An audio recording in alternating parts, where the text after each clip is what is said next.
Fertilisers కానీ pesticides కానీ అన్నీ కూడా మానిటర్ చేస్తున్నారు. అవునా అబ్బా. అదే సమయంలో రైతులు గుర్తుపెట్టుకోవాలి, మీరు ఎక్కువ యూరియా వేసి మొత్తం దీనివల్ల ప్రజల ఆరోగ్యానికి కూడా ప్రమాదం. 4 లక్షల మెట్రిక్ టన్నులు ఫెర్టిలైజర్స్ కన్జంప్షన్ తగ్గించాలని. ఆ మాట నువ్వు చెప్పకూడదు. జనాభా తగ్గిపోతా ఉంది, పిల్లలు కూడా పుట్టాలి. ఎందుకు చెప్తున్నావు?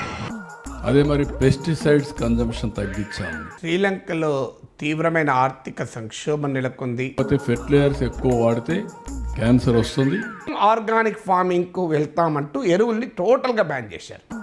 పెస్టిసైడ్స్ ఎక్కువ వాడినా క్యాన్సర్ వస్తుంది.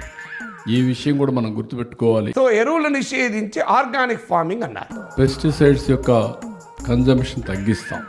ఆర్గానిక్ ఫార్మింగ్ అని షిఫ్ట్ కావడం వల్ల వ్యవసాయ ఉత్పత్తి దెబ్బతినడంతో టీ రబ్బర్ నుంచి వచ్చే ఎగుమతులు మళ్ళీ పడిపోయాయి. సో ఈ పరిణామాలన్నీ కలిసి శ్రీలంకలో తీవ్రమైన ఆర్థిక సంక్షోభానికి కారణమయ్యాయి. పెస్టిసైడ్స్ యొక్క కన్జంప్షన్ తగ్గిస్తాం, వినియోగాన్ని తగ్గిస్తాం. వ్యవసాయ ఉత్పత్తి దెబ్బతినడంతో శ్రీలంకలో తీవ్రమైన ఆర్థిక సంక్షోభానికి కారణమయ్యాయి.